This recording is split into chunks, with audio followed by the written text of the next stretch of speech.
Hello super learners, hi, how are you all. Title और thumbnail देख करके आपको आइडिया तो आ ही गया होगा कि इस वीडियो में हम बात करने वाले हैं about term one strategy for class 10।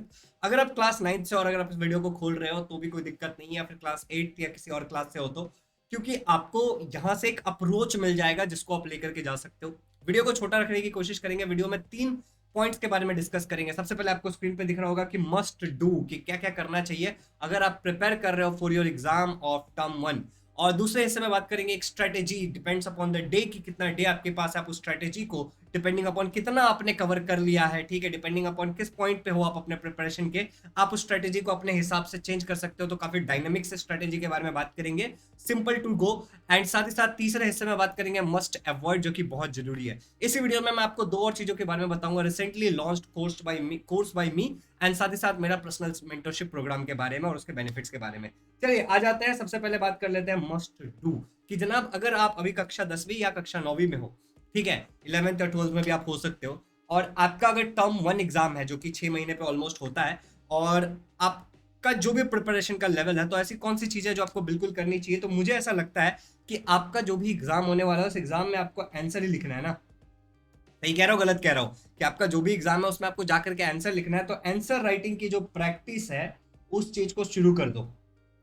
अगर आपका एग्जाम लेट से 30 दिन बाद है या 15 दिन बाद है या 10 दिन बाद है, तो आपको आंसर राइटिंग की प्रैक्टिस करनी चाहिए। अच्छा, कौन से आंसर लिखने चाहिए, कौन से नहीं लिखने चाहिए। सबसे पहले जब आप आंसर लिखते हो तो आपको स्पेलिंग्स के बारे में एक आइडिया आ जाता है। तो ऐसे कोई भी आंसर जिसमें आपको लगता है कि कॉम्प्लेक्स टर्म्स का इस्तेमाल किया जा रहा है, उन टर्म्स को लिख करके देख लो, उस पूरे आंसर को लिख करके देख लो। इससे आपकी प्रैक्टिस और आपका जो कॉन्फिडेंस है वो बढ़ जाएगा। प्रैक्टिस बढ़ेगा तो कॉन्फिडेंस अपने आप बढ़ जाएगा। साथ ही साथ अगर कोई हार्ड वर्ड है, ठीक है, जैसे ई साइक्लोपीडिया भी एक बड़ा वर्ड है, इसका आंसर आपको आना चाहिए। निमोनिया, इसका आंसर आपको स्पेलिंग आना चाहिए। तो ऐसे हार्ड वर्ड है उसको भी लिख करके देख लेना। तो writing is very important and specially answer writing is important when I talk about some technical subjects, ठीक है। साथ ही साथ अगर आप हिंदी, इंग्लिश, मराठी, ये लैंग्वेजेस आपके पेपर में अगर आने वाला है और आपको आपका जो लेखन है वो थोड़ा अशुद्ध है, शुद्ध नहीं है, मतलब परफेक्ट नहीं लिखते हो, तो एक दो बार लिख करके देख लेना इज अ गुड आइडिया, ठीक है। उसके बाद रिविजन। देखो, आप पढ़ाई कर रहे हो, ठीक है, जितनी भी आपने पढ़ाई कर ली है, 30%, 40%, 60%, 100%, जितनी भी आपकी पढ़ाई हो गई है, आप आंसर राइटिंग भी कर रहे हो,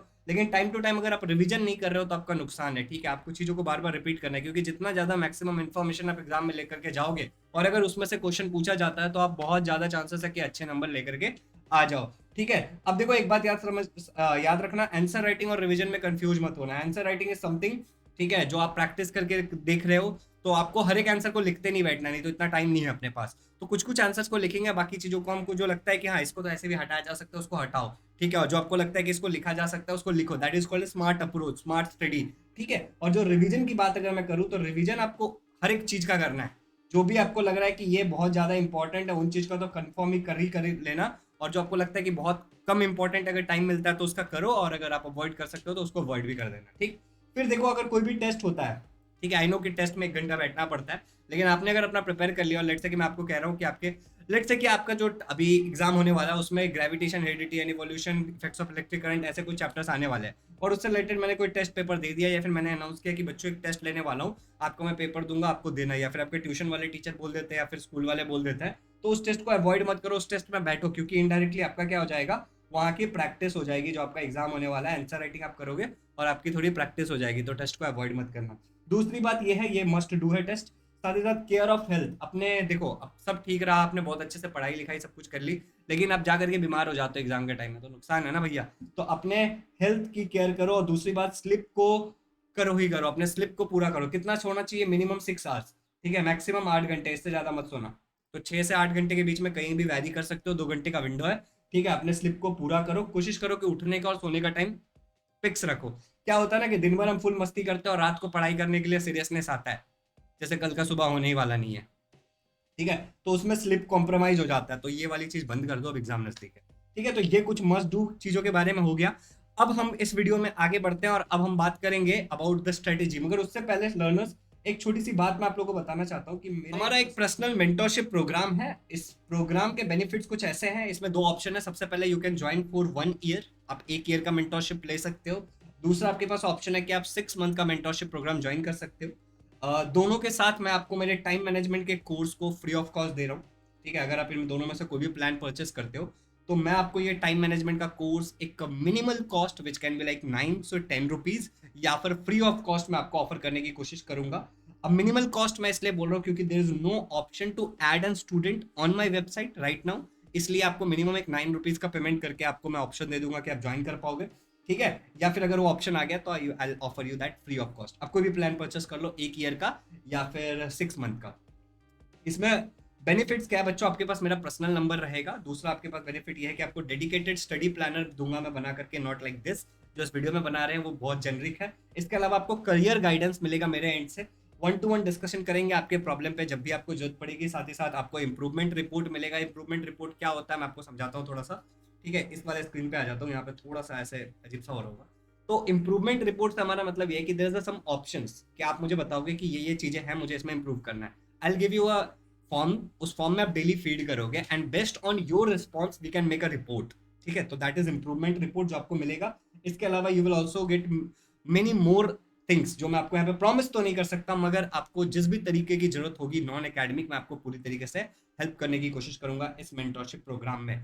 इस वीडियो के नीचे ये जो प्राइस है बच्चों इसको मैं चेंज करने वाला हूँ। इट विल बिकम, देखो 1 साल तक मैं आपसे बात करूंगा, महीने में 4 बार भी बात करता हूँ and I am just asking for a minimal cost, then it is so time consuming for me. तो it can be like per month. इस वीडियो के डिस्क्रिप्शन से अगर 20 बच्चे ज्वाइन करते हैं, मिनिमल हम रखेंगे 20 बच्चों का ही रखेंगे, ठीक है, तब तक आपको ये दिखता रहेगा। उसके बाद ये प्राइजेस शायद पर मंथ हो सकता है, तो you can go and join. And साथ ही साथ मैंने आपको बता दिया कि मैं आपको अपने टाइम मैनेजमेंट का एक कोर्स का एक्सेस फ्री ऑफ कॉस्ट दे दूंगा and also I have added all the topic wise quizzes जिसको भी जाकर के आप अटेम्प्ट कर सकते हो हमारे वेबसाइट पे। इसका भी एक्सेस आपको फ्री ऑफ कॉस्ट मिल जाएगा। ये तो ऐसे भी सभी के लिए फ्री ही है, ठीक है। मगर यहाँ पे भी आपको अगर कोई भी हेल्प चाहिए होगी तो पर्सनल मेंटरशिप प्रोग्राम में मैं आपकी हेल्प कर रहा हूँ। चलिए अब आ जाते हैं हमारे स्क्रीन पे। तो मस्ट डू वाली चीजों को हमने देख लिया है, ठीक है। अब हम बात कर लेते हैं अबाउट द डेडिकेटेड प्लान। तो डेडिकेटेड प्लान में हम क्या करने वाले हैं, सबसे पहले हम देखेंगे कि हमारे पास कौन से सब्जेक्ट्स हैं। तो लेट्स से कि हमारे पास सब्जेक्ट है English, Hindi, Marathi, Sanskrit, math, science, social science और आईटी। तो ये बहुत सारे सब्जेक्ट है, मगर ये तो नहीं है ना कि तुम्हारा सारा ही सब्जेक्ट वीक है या फिर तुमने आज तक कुछ भी पढ़ाई नहीं की। तो अगर कुछ भी पढ़ाई नहीं की है तो ये प्लान व्लान छोड़ो, चुपचाप बैठ के पढ़ो जो जो पढ़ सकते हो, ठीक है। तो अगर तुमने जितना भी, मैं मान के चलता हूँ कि अभी तक तुमने 50% पढ़ाई कर ली होगी, लेकिन तुमने क्योंकि रिवीजन नहीं किया है तो तुम्हें लग रहा है कि तुम्हें कुछ नहीं आता, तो तुम रिवीजन करो 1-2 दिन, तुम्हारा काम हो जाएगा, ठीक है। अब क्योंकि आपने इसमें से बहुत सारी चीजें पढ़ाई कर ली होगी, बहुत सारी चीजें आपने नहीं पढ़ाई की होगी, तो आपको सबसे पहले एक एनालिसिस करना पड़ेगा, ठीक है। आपको एक एनालिसिस करना पड़ेगा कि मेरा कितना बाकी है और कितना हो गया है। सारे टॉपिक्स लिख लो जो भी एग्जाम में आने वाले हैं और उसके आगे लिख, ऐसे टिक मारो, अगर हो गया है तो, नहीं हुआ है तो क्रॉस मारो, टिक मारो क्रॉस मारो, टिक मारो क्रॉस मारो, डिपेंडिंग अपॉन हुआ है नहीं हुआ है। अब आपके पास एक क्लियर रिपोर्ट होगा कि ये सब तो आता है, इसका रिवीजन करने की जरूरत है। ऑलरेडी एक बार पढ़ लिया है, स्कूल में, ट्यूशन में, सेल्फ स्टडी में, यूट्यूब पे कहीं तो पढ़ा है, इसको अच्छे से रिवीजन करेंगे तो इसका काम हो जाएगा। और ये वो चीजें हैं जो शायद मैंने पढ़ाई नहीं है, पढ़ना भी है और इसका रिवीजन भी करना है। ये एक रिपोर्ट आपको एनालिसिस यहाँ पे करना पड़ेगा सब्जेक्ट वाइज, टॉपिक वाइज। उसके बाद कितना टाइम पढ़े that depends upon your balance study. अभी जो आपने एक रिपोर्ट बनाया, इस रिपोर्ट में आपका कितना बैलेंस स्टडी बच रहा है, ठीक है। यहाँ पे स्क्रीन पे आपको दिखे इसलिए मैं साइड में आ गया था। उसके ऊपर अब ये डिपेंड करेगा कि आप कितना टाइम दोगे। मैं आपको कह रहा हूँ हर केस में आपको 3 घंटे तो देके चलना ही है। अगर आपका बहुत बैलेंस स्टडी बहुत कम है तो आप प्रैक्टिस ज्यादा कर लोगे। आपका अगर बैलेंस स्टडी बहुत ज्यादा है तो 3 घंटे में आप उसको कवर कर पाओगे। इससे ज्यादा टाइम आप निकाल नहीं पाओगे क्योंकि आपका स्कूल, ट्यूशन और बाकी सारी चीजें भी होती है। मगर 3 घंटे दिन भर में निकालना is not a big deal. मुझे मालूम है बच्चे लिखते हैं कि ये होता है, वो होता है, ये होता है, वो होता है, मगर टाइम मैनेज नहीं होता है। तो इसीलिए मैंने आपको बहुत सारे ऑप्शन दे दिए, कोर्स बना दिया डेडिकेटेड टाइम मैनेजमेंट पे, ठीक है। तो आप जाकर के ये कोर्स परचेस करो, खाली ये कोर्स परचेस कर लो अगर आपको चाहिए तो। आप मत लो मेंटरशिप प्रोग्राम, यहाँ पे आपको 365 रुपीज में सब कुछ बताया है, ठीक है। आपके जैसे बहुत सारे लोग हैं जो टाइम मैनेजमेंट को लेकर के कंप्लेन करते रहते हैं, तो you will get all the things, ठीक। तो ये हो गया टाइम, दैट डिपेंड्स अपॉन कि आपको क्या पढ़ना है, कितना पढ़ना है। उसके बाद बात करता है स्ट्रेटेजी। तो स्ट्रेटेजी हमारा होगा 3 स्लॉट में हम हमारी पढ़ाई करेंगे। भैया कैसे करेंगे, तो ध्यान से देखो। जो पहली हमारी स्लॉट होगी उसमें हम रिवीजन करेंगे। कितने देर तक, तो आधे घंटे तक। रिवीजन में बहुत कम टाइम लगता है, ट्रस्ट मी ओवर दिस। जितना आपको पढ़ने में टाइम लगता है उतना रिवीजन में नहीं लगता है। मैंने एक डेडिकेटेड वीडियो बनाया था मैथ्स और साइंस की स्टडी प्लान के बारे में, तो आप उस वीडियो को देख लेना, आपको अपने चैनल में मिल जाएगा। मैं डिस्क्रिप्शन में भी ऐड करने की कोशिश करूंगा, ठीक है। साथ ही साथ बाकी का आधा घंटा जो होगा उसको आप नए चीज को लर्न करने में दोगे। जो आपने समझ लिया और अब आपको लर्न करना है, तो उसको बैठ करके आप लर्निंग में ये टाइम दोगे। या फिर यहाँ पे आप 15-20 मिनट एक्स्ट्रा भी दे सकते हो। अगर आप इसको 1.5 आवर का कर दोगे तो भी सही है। मैं मिनिमम 3 घंटा बोल रहा हूँ, ज़्यादा भी पढ़ सकते हो। दूसरा, आपको जो स्लॉट है वो आपका आफ्टरनून में निकालना पड़ेगा। ठीक है, अगर देखो स्कूल वगैरह में, ट्यूशन वगैरह के बीच में बफर टाइम मिलता है 1 घंटे का, तो उसको निकालो। 1 घंटे का स्लॉट होगा जिसमें आप थोड़ी सी प्रैक्टिस करोगे। भैया प्रैक्टिस क्या करेंगे, मैंने आपको बोला ना कि कुछ टेस्ट पेपर हो सकता है, तो अगर आप दे सकते हो तो दो, या फिर कोई और क्वेश्चंस हो सकते हैं, या फिर आपको कोई एक्सरसाइज की प्रैक्टिस कर ली पीछे की, इंटेक्स क्वेश्चंस की प्रैक्टिस कर ली, 10 न्यूमेरिकल्स उठा लिए, 10 मैथ्स के सम उठा लिए और उसके प्रैक्टिस करने की कोशिश की। तो जो आता है या फिर जो सीख लिया है, स्कूल में पढ़ा दिया है, ऑनलाइन वीडियोज में देख लिया, उसकी थोड़ी सी प्रैक्टिस कर लेंगे। और यहाँ पे हम एनालिसिस भी करेंगे कि जब हमने प्रैक्टिस किया, जब हमने टेस्ट दिया, तो भाई हमें कितना आता है कितना नहीं आता है, और उसी के बाद तो आप पढ़ाई कर पाओगे ना। उसके बाद स्लॉट नंबर 3 जो होगा उसमें आप क्या करोगे, maths, physics, diagram, chemical reaction, ऐसे जो भी चीजें होंगी उनकी प्रैक्टिस करोगे। मैं आपको कहूंगा कि अगर आपका मैथ्स बहुत अच्छा है तो इसको आप चेंज कर सकते हो सब्जेक्ट के हिसाब से, ठीक है। अगर आपका मैथ्स थोड़ा वीक है तो आप यहाँ पे मिनिमम 45 मिनट्स तो मैथ्स को पढ़ना ही पढ़ना, 5 से 10 सम तो पढ़ने की कोशिश जरूर करना।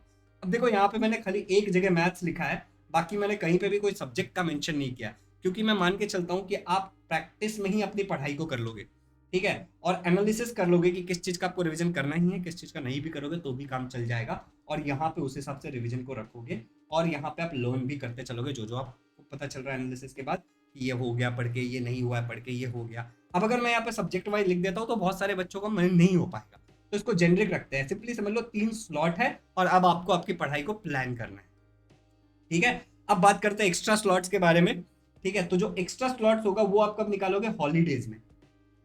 इसमें आप 5 स्लॉट कर दोगे, 2 घंटे अपनी पढ़ाई को और बढ़ा दोगे, ठीक है। एक्स्ट्रा स्लॉट में बैठ के नेटफ्लिक्स, अमेजॉन प्राइम, हॉटस्टार और बहुत सारे मूवीज ये सब नहीं देखने हैं, हमें 2 स्लॉट बढ़ा देने हैं एक्स्ट्रा जब हमारे हॉलीडेज होंगे। इसके अलावा आप कभी कभी क्या कर सकते हो, कुछ चीजों को अवॉइड करके भी हॉलीडेज ला सकते हो। अगर आपका एग्जाम बहुत नजदीक है और आपको लग रहा है कि मुझे पढ़ना है, तो अगर आप 2-3 दिन स्कूल नहीं जाओगे तो भी कुछ नहीं बिगड़ेगा, अगर 2-3 दिन क्लास नहीं जाओगे तो भी कुछ नहीं बिगड़ने वाला है।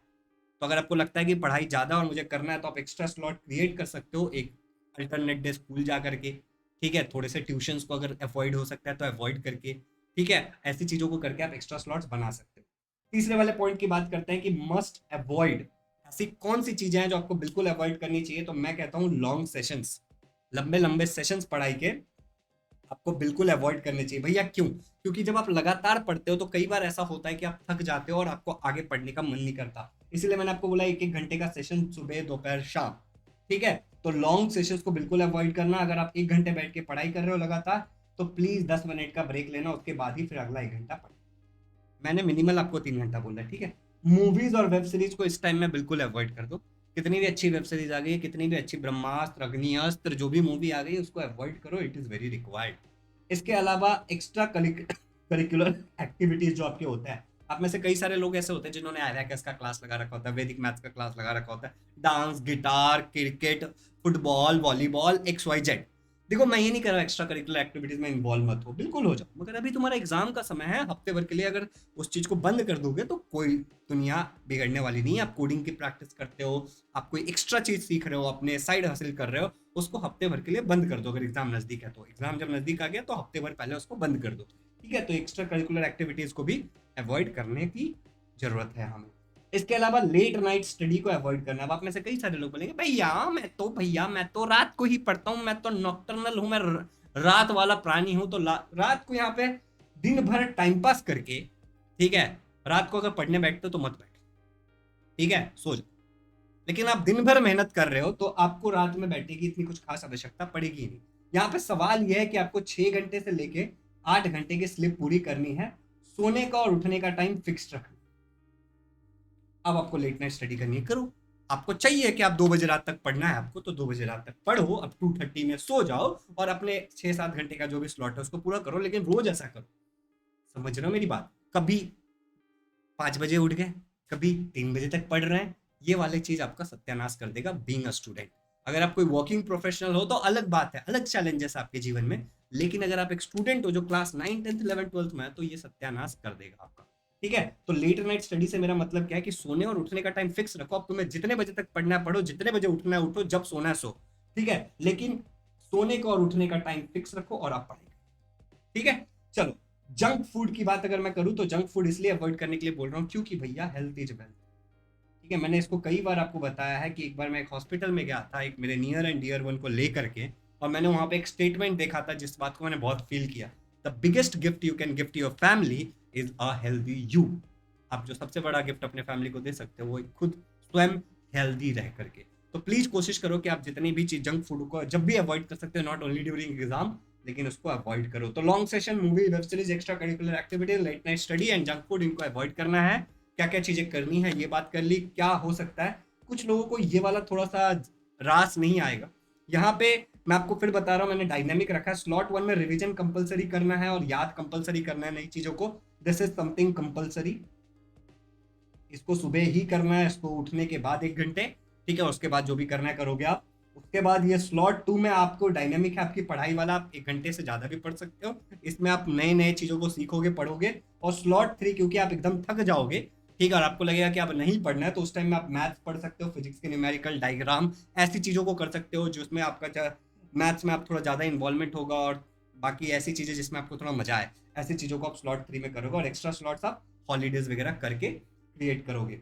और देखो एक्स्ट्रा करिकुलर एक्टिविटीज में मैं ये भी बोलूंगा कि अगर आपके जो क्लासेस है, जैसा कि मैंने आपको बोला कि अगर आप कुछ दिनों के लिए अपने क्लासेस वगैरह अवॉइड कर सकते हो, स्कूल्स वगैरह अवॉइड कर सकते हो, if there is not anything important, 2-3 दिन एग्जाम से पहले तो करो। That's a good thing, you will score more, आपके स्कूल और ट्यूशन टीचर्स भी ज्यादा खुश होंगे। So that's it about today's video. And अगर आपको अगला कोई भी टॉपिक पे वीडियो चाहिए तो आप मुझे बता सकते हो। रिलेवेंट लिंक्स मैंने डिस्क्रिप्शन में डाल दिए। आप अगर ये टाइम मैनेजमेंट का कोर्स परचेज करते हो तो that is at cost of 365 rupees for a limited number of student, 100 student. और आप में से जो लोग भी ये पर्सनल मेंटरशिप लेंगे उनको मैं ये फ्री ऑफ कॉस्ट दे दूंगा। इधर आप 6 महीने का लो या फिर आप 1 साल का लो। And this is also for a limited student, only 20 students are allowed from this video, क्योंकि उसके बाद हम नहीं ले पाएंगे, ठीक है, मेंटेन भी तो करना है। So you can join this personal mentorship, और लिमिटेड टाइम के लिए ये, ठीक है। Limited number student, limited time, 1 साल की वैलिडिटी मिलेगी, और ये जो कोर्स है that is a life time validity. ठीक है, अगर कोई भी प्रश्न है तो आप नीचे कमेंट में डाल देना, मैं कोशिश करूंगा कि आपके प्रश्न का उत्तर दूं। और इस वीडियो को मैं as soon as possible upload कर दूंगा। प्लीज अपनी पढ़ाई स्टार्ट कर देना। Thank you so much, have a good day, happy learning.